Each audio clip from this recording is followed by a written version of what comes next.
Hey guys, I just wanted to talk about something pretty important that I felt needed to be cleared up just a little bit. First off, when I was younger, when I first actually made this YouTube channel, I put up a lot of videos that had more of a belief-inclined twist. And by belief, I'm talking about belief in psychic phenomena and things like that. So back in the day, I kind of had an inclination to believe in those things. And what happened is, over time, took a while, took a few years of research and putting myself more into the field, because I came from a Christian background when I was younger. And when I got a little older, I got interested in, witchcraft and spiritualism and all that. And I'm still interested in all of it, but more from an anthropological and psychological angle now. I I have very strong doubts about all the claims in spiritualism. And, it's developed over time after a lot of research. Now, I think that a lot of the things are testable, and that's one of the good things about it. The claims of spiritualism are that, the dead interact with the living, basically, in its various forms. That's one of the simplest tenets. And that's one of the good things about it. You can actually subject things like that to experimentation, at least in some form. What brought about my shift? Because, I did start out as a believer. I would do experiments and whatnot that were very questionable, and it took me a while to really figure out exactly where I stood, but I had to really immerse myself in the research. So right now I consider myself a skeptic, but a very open-minded one, if that makes any sense. I've had experiences in my life,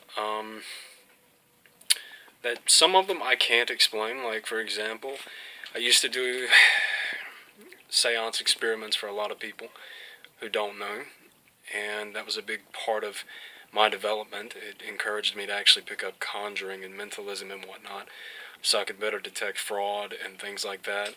And it also played a role in me becoming a psychology student and learning about normal explanations for quote-unquote paranormal occurrences. But there are some things I haven't been able to explain, like I experienced ball lightning with a few other people in a seance room in August of 2013. I haven't written about that one actually, but I think I put like a Facebook post up right after it happened. But it was a very interesting experience. I didn't see the ball lightning directly, but everyone else did, and I saw a flash corresponding to when everyone saw it. It happened behind me. That's why I had the medium under control, because by that time I was actually trying to institute controls in the seance room. And it was just a tactile control, meaning that my hands covered the mediums and my feet covered the medium's feet. And also Daniel, I think he was kind of just recording everything and taking notes. Pretty much my trusted assistant at the time. But yeah, so my journey in all this stuff has been from a stance of very firm belief, and intrigue in the mystery of it all, to a type of, I guess, healthy skepticism. I have a lot of questions about things, and I doubt a hell of a lot of things. I think that most people who claim to have psychic experiences or mediumistic experiences are just deluding themselves. And I think the field of parapsychology has been ripe with fraud in the past, maybe not any more than a lot of other fields, but still. One of my main criticisms, and one of the reasons I actually don't believe in psi, and I just consider it not proven so far, I have a couple of reasons, but two of the main ones are the fact that, a lot of people claim that there are certain correlations with psi, like creativity, things like that, dissociation, etc., schizophrenia, whatever.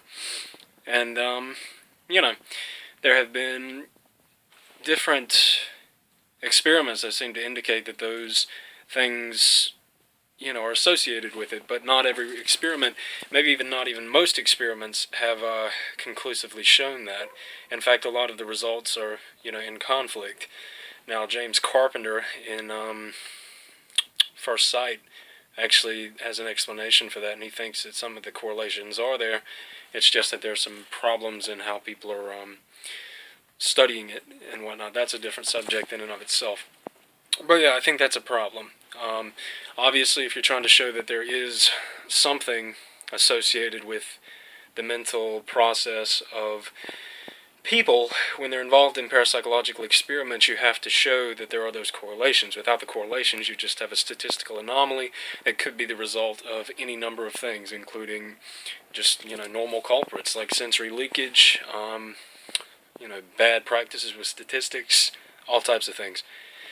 And the second thing that really gets to me are when a lot of parapsychologists use meta-analyses to say that we have evidence of an effect here, but there are a lot of problems with using meta-analyses, and if you don't apply those techniques properly, you can end up with some inflated results and whatnot, and actually faulty statistics. Now, I'm not saying that that's always been the case. In fact, there have been some really good published meta-analyses. But I think one of the practices for the future that needs to definitely be implemented, and a lot of people have mentioned this before, is the practice of pre-registering studies for any given meta-analysis so that you're sure the study falls within the constraints of the criterion you've defined before. So yeah, that's just like two of the main problems I have with parapsychology. So as of right now, I'm a psychology student who's very interested in the paranormal, and specifically psychical research. I'm also a psychical researcher. I think I will definitely continue my research into these fields, or these areas, this field, just because it is life-affirming, it's even honestly like an obsession in some ways, just to figure out if there is anything here. Because I think that's one of the most important questions anybody could ask, because these issues are so deeply connected to the human experience, really. And I used to have an emphasis on studying experiences that had some sort of evidentiality, like apparitional experiences, like crisis apparition experiences, where you'd see an apparition at the time of someone's death, and I'm still fascinated by those. Or, mediumistic communications that supposedly seem accurate, maybe like in the old classical Piper stuff and all that. Used to be interested in that, and I still am, like I said, but at the same time, I think when you're looking at this stuff, you have to look at it as a whole, in its totality, examining the experiences more than the evidential content of the things, because that's the only way we're going to understand what's going on with these experiences.